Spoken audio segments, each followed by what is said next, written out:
do comandante das forças militares aqui sediadas, excelentíssimos senhores juízes federais Hidalgo Costa, Alexandre Costa de Luna Freire, Paulo de Tarso Vieira Ramos e Marlúcio Gomes de Sá. Excelentíssimo senhor Dr. Carneiro Arthur, prefeito municipal da capital. Excelentíssimos senhores secretários de Estado, magníficos reitores José Jacques de Carvalho, da Universidade Federal da Paraíba, e Cônigo José Trigueiro do Vale, reitor da Universidade Autônoma. Dr. Antônio Vital Rego, presidente da Ordem dos Advogados do Brasil. Excelentíssimo senhor Dr. José Braz do Rego, presidente do Tribunal de Contas do Estado. Senhores juízes, senhores advogados, minhas senhoras, meus senhores, senhores desembargadores, mais uma vez o Tribunal de Justiça da Paraíba se reúne e se engalana para receber um novo juiz.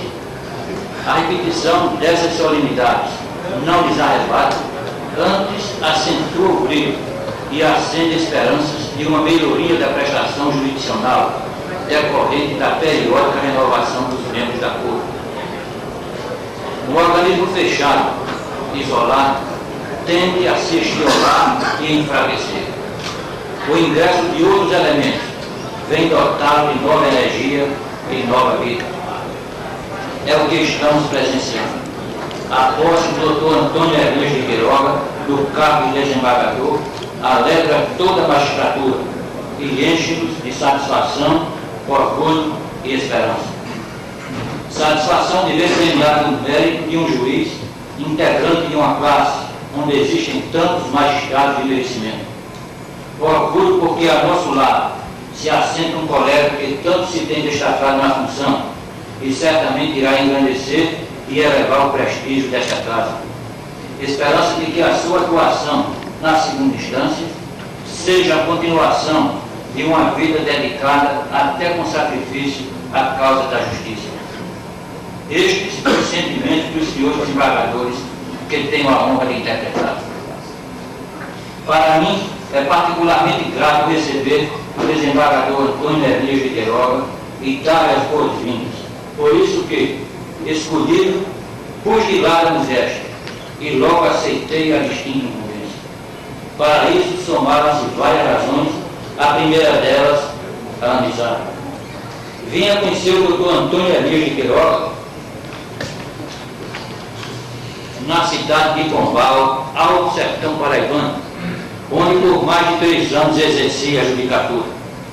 Estava ele concluindo o curso na velha e tradicional Faculdade de Direito do Recife e se iniciava na advocacia. Pombal, naquela época, década de 1960, despertava para o progresso e já prenunciava um futuro promissor. Chegado das regiões litorâneas, não me aclimatei facilmente àquelas terras banhadas de sol escaldante e apenas levemente refrigeradas pelo sopro delicado do Aracati. Mas a hospitalidade sertaneja me envolveu e cativou, e a habilidade, competência e dedicação dos serventuários e funcionários da justiça local integraram-me na comunidade e muito facilitaram os meus afazeres de juiz. Contava permanentemente com a colaboração do promotor público, o hoje desembargador Orlando Jansen, digo frequentemente, Pombal foi a melhor das comarcas por onde passei. Lembro-me de que ali, dois jovens advogados, o Dr. Plínio Leite Fontes e o Dr. Antônio Hernandes de Queiroga, se preparavam para abraçar a magistratura. São dois autênticos magistrados dos melhores do Estado. No ano de 1977, removeu-se a pedido para esta capital. Esteve à frente da 10ª Vara Civil e, ultimamente, da 5ª Vara Civil. Ingressa agora no tribunal, novamente distinguido pelo merecimento. Suas atividades não se circunscrevem à carreira de juiz. Leciona Direito Civil na Universidade Federal e na Escola Superior da Magistratura. É casado com a doutora Onélia Setúbal Rocha de Queiroga, também professora da UFPB, de quem tem 5 filhos: Ronaldo, Antônio Carlos, André Avelino, Antônio Neto e Antônio Filho. Estarão os juízes capacitados para a empreitada? Estará o judiciário à altura dessa missão? A mera aplicação da lei a hipóteses concretas fará a recomposição dos direitos violados, extinguirá as injustiças e trará a satisfação dos anseios e a pacificação dos desentendimentos? A certeza de que essa tarefa escapa à ação de qualquer dos poderes do Estado, quanto mais a competência do Judiciário, está na frequência com que se aplicou e se receitam reformas de todo tipo. Reformas sociais, econômicas, políticas, reforma inclusive do nosso sistema constitucional. Segundo o meu despretensioso e desautorizado entendimento, antevejo alguma parcela de razão em cada uma dessas receitas. Para mim, porém, a primeira, a fundamental, a mais urgente e necessária, reforma da qual vão derivar e depender todas as outras, é a reforma do caráter do homem. Precisa que se opere mais que uma reforma, uma verdadeira revolução moral. Os homens devem emprestar um sentido ético às suas ações e determinarem-se de acordo com essa orientação. Enquanto as pessoas pretenderem simplesmente estender e ampliar direitos e interesses, enquanto lutarem apenas por maiores vantagens e privilégios individuais, enquanto perdurar esse generado clima do salve-se quem puder, enquanto não vigorar uma sincera convicção do exato cumprimento dos deveres e obrigações, reforma nenhuma logrará isso. No tocante à magistratura, já esperei e acreditei demais em uma reforma do Poder Judiciário. Ainda que de respeito e acatamento, o magistrado revestido de força moral, fortaleza de caráter, integridade e sabedoria. Inteligência e cultura, para bem explicitar o sentido das normas. Correção de conduta, na vida privada como na vida pública, para que a sua autoridade se estabeleça sem restrições perante o corpo social. Disponibilidade para os encargos da função, de modo que os processos não fiquem esquecidos e o serviço acumulado. Tais as qualidades exigidas para o magistrado. É que o direito se realiza e a justiça se alcança por intermédio da prestação jurisdicional. Antes da sentença, o direito é mera virtualidade, simples prescrição, apenas um enunciado, uma ordem, um pensamento. Com a sentença, esse preceito lógico se concrefaz e se materializa, passa a existir e a interferir na vida social. Torna-se um acontecimento, uma importância que assume a personalidade e o preparo do magistrado em todo esse processo. A qualquer instante, cada cidadão está, ou pode vir a estar, à mercê de um julgamento. Julgamento que pode alcançar o patrimônio ou a liberdade, ou a família, ou até a honra. Basta para assinalar a importância da função judicial. Do equilíbrio e bom senso dos juízes decorrem, em grande parte, o bem-estar dos indivíduos e a concórdia da vida do grupo social. Pois bem, o desembargador Antônio Elias de Queiroga é um desses juízes de escola que pode ser apontado como modelo de homem equilibrado, de bom senso, reputação ilibada e de reconhecido saber jurídico. Possui um coração limpo e veste uma toga imaculada. Idealista, não é um juiz ideológico. Independente, sua independência conhece dois limites, a lei e a justiça. Semelhantes qualidades em nosso Estado não são atributos de poucos magistrados. Aqui não os vemos mendigando faz tempo que devo terminar. Aos familiares e amigos do novo desembargador, as minhas felicitações. Ao desembargador Queiroga, permito-me relembrar as palavras de certo magistrado paulista, qualificando certa vez o juiz. Aquele que é capaz de julgar as pessoas sem levar em consideração sua cor e fortuna, que é capaz de receber a ofensa das partes interessadas e continuar imperturbável no exercício de suas funções, que é capaz de modificar seus pontos de vista quando percebe que está em erro, que é capaz de sacrificar sua comodidade e a de sua família para não atrasar o serviço, que é capaz de tratar os humildes e os subordinados sem mostrar qualquer superioridade, que é capaz de resistir às injunções dos amigos e dos poderosos, sem desviar a retidão do caráter, que é capaz de conviver com os colegas sem invejá-los e sem guardar ressentimento, que é capaz de suportar as injustiças dos superiores sem alterar o ritmo de trabalho e sem perder a fé na justiça. Esse é um juiz.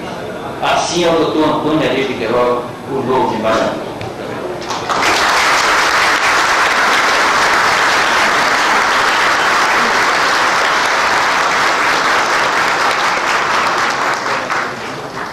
Palavra representante do Ministério Público, Dr. João Bosco Carneiro, Procurador-Geral do Estado da Justiça.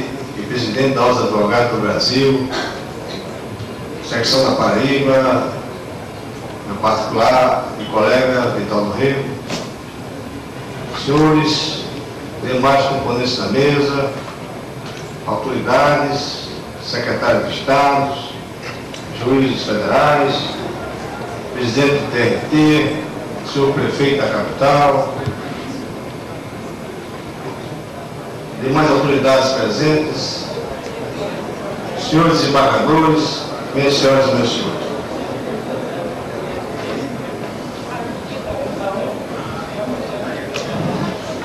O Tribunal de Justiça da Paraíba dá assento nesta casa a mais um desembargador. Ao juiz.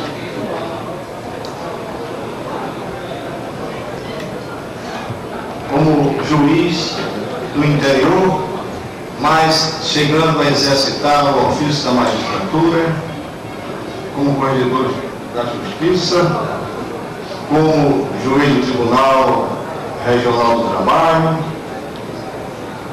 e também agora chegando ao Tribunal de Justiça como professor de Direito da nossa Universidade Federal da Paraíba.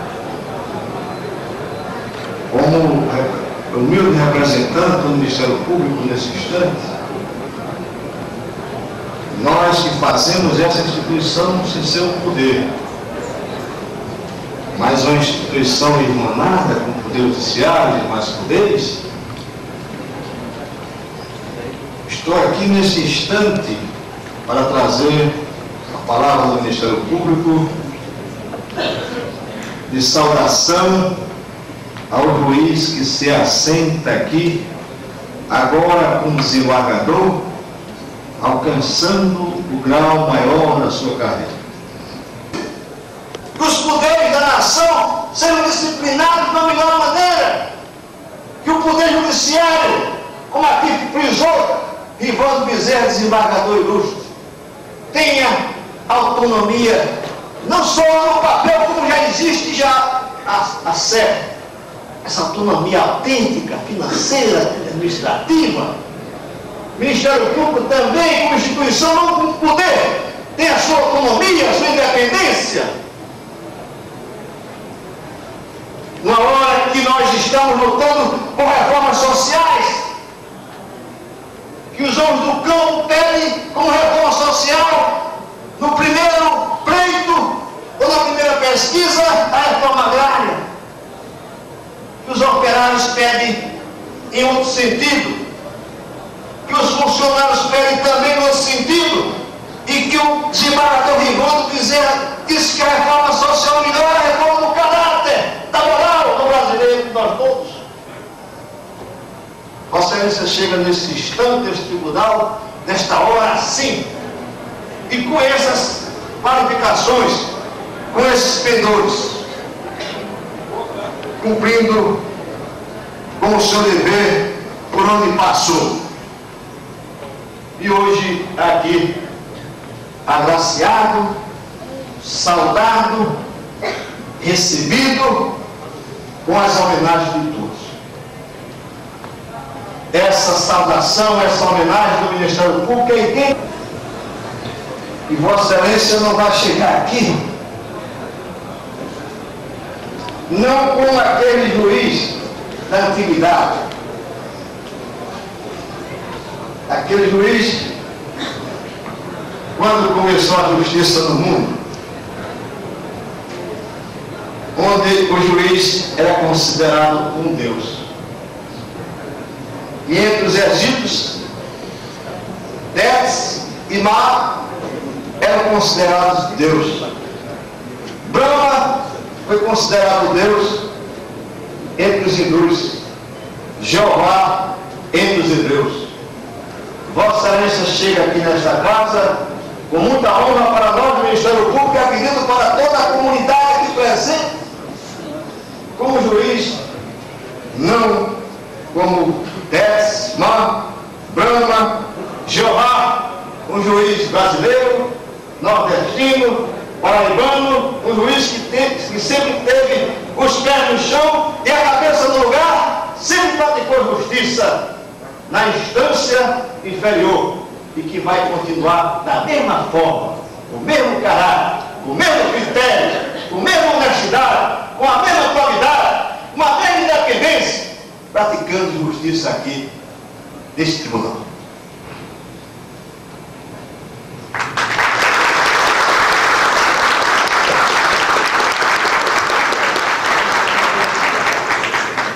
Palavra o representante da Ordem dos Advogados do Brasil, secção da Paraíba, bacharel Paulo Américo Maia de Vasconcelos.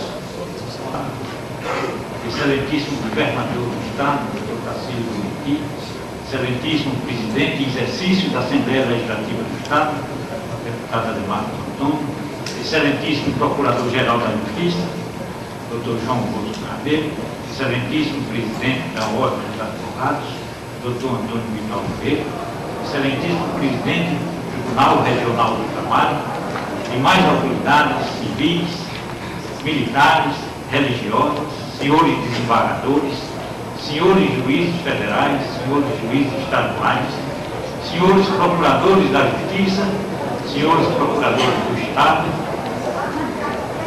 representantes do Ministério Público, promotores, meus colegas advogados, excelentíssimo desembargador Antônio Elias de Queiroga. A presença de um advogado nesta tribuna, na solenidade de posse de Vossa Excelência, como membro efetivo do Tribunal de Justiça do Estado da Paraíba, não representa um simples cumprimento de uma norma regimental. Ao contrário, constitui uma manifestação espontânea e transparente da homenagem prestada pelos advogados paraibanos ao homem que foi, durante toda a sua vida, um juiz na acepção total e completa da palavra. O insigne jurista Francisco Carpelucci, mestre do processo civil, ensina que a função do magistrado não se exaure na prolação de despachos, sentenças e acordos. Em torno de sua pessoa, do juiz, como Vossa Excelência sempre foi, cria-se uma atmosfera própria, decorrente da maneira particular do desempenho da sua missão. Tudo que Vossa Excelência alcançou na vida profissional sempre foi conseguido com os maiores sacrifícios e com merecimento próprio, desde a formatura no curso de Direito na velha Faculdade do Recife. Filho de modestos fazendeiros no Alto Sertão, morando nas famosas pensões que abrigavam estudantes de todo o Nordeste, conseguiu obter o diploma na Casa de Tobias Barreto com elevado grau de aproveitamento. Voltando à sua terra, Pombal, recusou atender ao apelo do seu irmão, Dr. Avelino Elias de Queiroga, líder político local, para ingressar na política partidária e disputar um lugar na Assembleia Legislativa do Estado. O seu destino era outro. Aprovado em concurso público, ingressou na magistratura do Estado, exercendo a sua primeira judicatura no extremo oeste, na comarca de Bonito de Santa Fé, de onde se transferiu para a comarca de Uiraúna, também no Alto Sertão, acumulando a comarca vizinha de Antenor Navarro, então sem titular. Aberta a vacância da comarca de Catolé do Rocha, minha terra natal, Vossa Excelência entrou na lista tríplice para promoção pelo critério do merecimento. Ligado como era Vossa Excelência pelos vínculos do parentesco aos adversários políticos do então governador do Estado, Dr. João Agripino, este, afrontando todas as atitudes contrárias dos seus correligionários, subscreveu, sem qualquer hesitação, o ato de promoção de Vossa Excelência. E o acerto dessa atitude do chefe do Executivo principiou a se notar desde as primeiras Palavra ao desembargador. Excelentíssimo senhor Tribunal do Trabalho, Dr. Luiz Rodrigues, excelentíssimo senhor secretário da Segurança Pública, Dr. Antônio Flávio Cristiano de Moura, excelentíssimo senhor secretário da Administração, Dr. Manuel Sá Sobrinho, excelentíssimo senhor secretário de Governo, Dr. Luciano Baia, excelentíssimo senhor Procurador-Geral da Justiça, Dr. Romero Apto da Nova, excelentíssimo senhor Procurador-Geral do Estado, Dr. Romero Nova, excelentíssimo senhor Procurador-Geral da Justiça, Dr. Bosco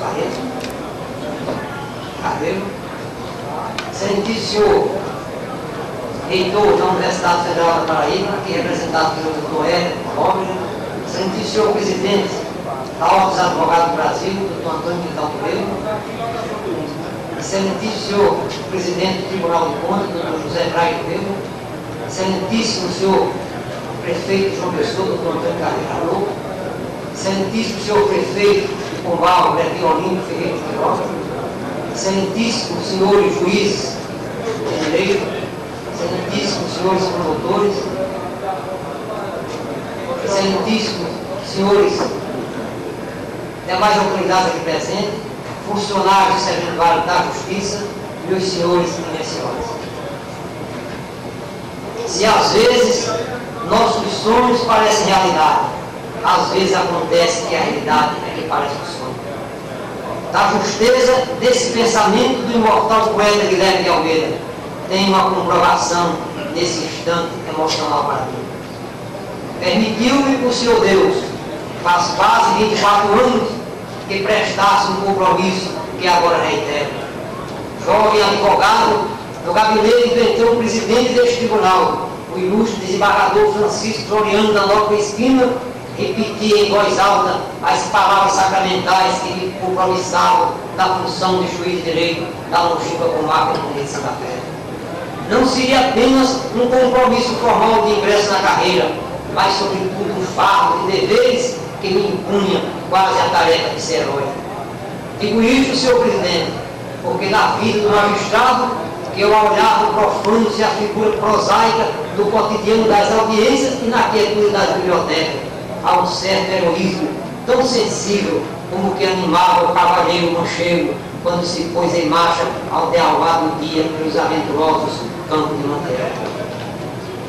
Senti o efeito do compromisso, como uma catarse que me despojava dos ardores de jovem advogado, aturdido quase pela missão que me aproximava de antigo divindade, a latejar na consciência a sabedoria secular do Justiniano.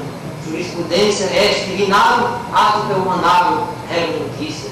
A lembrar-me de que os juízes bíblicos decidiam vestidura divina e de que na antiguidade clássica a missão do juiz estava reservada ao sacerdote. Julgar o próximo, seu semelhante, privá-lo da liberdade, bem tão valioso quanto a vida, alterar o patrimônio, reduzindo por erro ou mau negócio a pobreza, separar o homem da mulher e dar a um o filho que a ambos pertence, decretar a insolvência em momento de crise generalizada e provocar credores à divisão dos bens, expulsar da terra quem nela trabalha sem título, estimar danos morais pelo valor pecuniário, tal a missão que a mim confiava o compromisso de fazer cumprir fielmente as leis do meu país. A visão estreita do aforismo do Alex Serilex lembrava o episódio do juiz de Tibério Augusto, que para guardar fidelidade à lei que proibia a execução de uma virgem, ordenara ao verdugo violentar a filha do conspirador Sejano antes de executá-lo.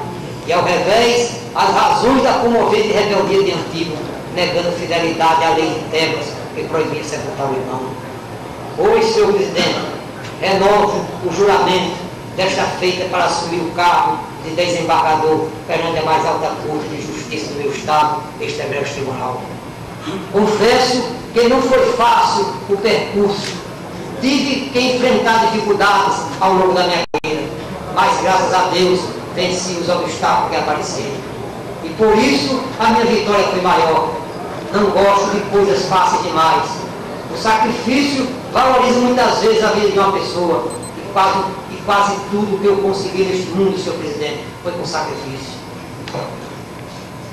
Procurei, ao longo de minha carreira de magistrado simples e dentro das minhas limitações, construir este momento de magna significação, e o fiz com probidade e estudos. Pelas comarcas por onde passei, deixei, graças a Deus, o registro do meu trabalho e o respeito do meu jurisdicionário. Desliguei-me da 5ª Vara Civil do Juizado de João Pessoa, transferindo para o meu sucessor apenas 655 processos em andamentos efetivos. Cifra muito significativa, notadamente numa comarca onde a média atinge a soma de 2.000 ações para cada juiz. Não deixo um só processo para ser sentenciado, respeitada a data limite da publicação do meu ato de promoção para esta coordenadora. Trago comigo a experiência vivida durante o caminhar que empreendi em comarcas longínquas, situadas em regiões fronteiriças do estado, como Bonito de Santa Fé, Uiraúna, Antenor Navarro, Brejo Cruz e Catolé do Rocha, para depois chegar à Corregedoria Geral da Justiça, a 7ª Vara Criminal da comarca de Campina Grande e a 5ª Vara Civil da comarca de João Pessoa, onde militei por 11 anos. Sinto, como naquele juramento primeiro, o peso do meu fardo. Talvez a ascensão é que proporcionou a avaliação dessa tremenda carga de responsabilidade, em virtude da consciência do alcance e da importância de julgar, em última e em muitos casos, em derradeira instância. Assume maiores proporções ainda essas naturais reações quando olho para o passado e assento a minha vista para o futuro e vejo monumentos que se erigiram pela liberdade, pelo direito e pela justiça, componentes que muitas vezes deverão ser manuseados pelo meu espírito e pela minha inteligência. Quando mantenho a minha visão próxima remota, enxergo a honra, o patrimônio, a tranquilidade e a angústia de alguém na dependência da minha perspicácia e serenidade. Quando me lembro que a consciência jurídica do mundo assemelha-se do dizer de Altavira a uma ave ciclópica e milenar, cujos galhos nodosos rebentam os dentes do ramo e deles a floração do direito. O peso dessa responsabilidade, todavia, não haverá de me abater ou esmorecer. Sempre fui e he de ser sempre um juiz, afeito a enfrentar desafios, e isso tem sido uma constância na minha vida, quase uma predestinação. Ao assumir este honroso cargo de desembargador, senhor presidente, prometo, senhor magistrado, que sempre fui. A culminância da posição mal exercida não haverá de modificar os meus atos.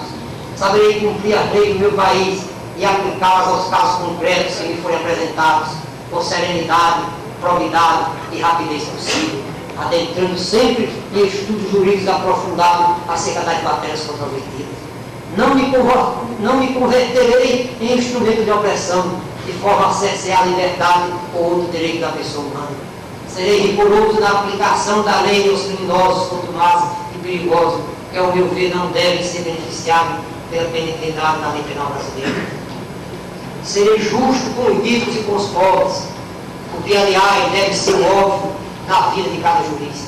A expressão de Castilho: todos são grandes para lhes guardar o direito, e todos são pequenos para não haver covardia e nos punir.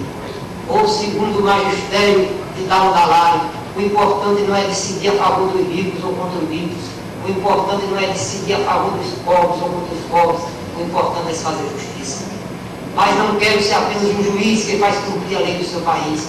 Quero muito mais do que isso, ser sempre cada vez mais apto a compreender os valores sociais que não estão muitas vezes na lei escrita, que só a sensibilidade para a justiça e para a vida nos pode revelar. Darei a minha contribuição ao lado de ilustres pares deste Tribunal de Justiça para a valoração do juiz. Propugnarei e lutarei pelos grandes magistrados paraibanos, que não podem nem devem ser penalizados substituídos em lista de promoção, porque um pouco merece, ou às vezes não merece quase nada. Utilizar-me-ei para tanto de critérios objetivos que se inspiram no trabalho, na cultura, na probidade e na rapidez do serviço prestado pelo juiz, desprezando o critério subjetivo que se funda mais na amizade. Serei digno, portanto, desta toga que eu lhe vejo. Só há de bem judicar, senhor presidente, aquele cuja vida foi a própria síntese e o espelho do ordenamento jurídico. Vieira afirmava que a definição do pregador é a vida e o exemplo. Não existe, em verdade, conceito mais propício com que revestir o magistrado. A função magistratural, do dizer de Voltaire, é a mais bela da humanidade. Ela se constitui numa missão quase divina que tange as raias do sacerdócio. E por essa razão deve ser desempenhada por efetivos vocacionados. Nem outro ofício, quanto neste, deve o homem revestir-se de virtudes para que possa guardar-se nas alturas do seu mundo contra os múltiplos inimigos de sua exação. Guardarei sempre comigo aquela irreprochável advertência de Podete.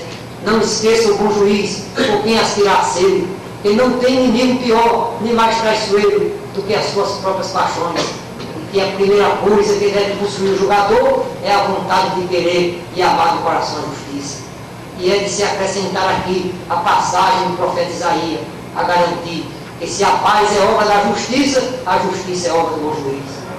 O homem vale pelo seu trabalho, pelas suas atitudes, por tudo aquilo que executa e faz. Por suas ações ou por suas omissões, receberá os méritos ou responderá. É a inevitável lei da causa e efeito que rege as relações humanas. Há um trecho do Sermão de Vieira, onde ele afirma: cada um de nós é as suas próprias ações e não é outra coisa. Quando perguntares quem sois, não vás resolver o nobiliário de vossos avós, mas ide ver a matrícula de vossas ações.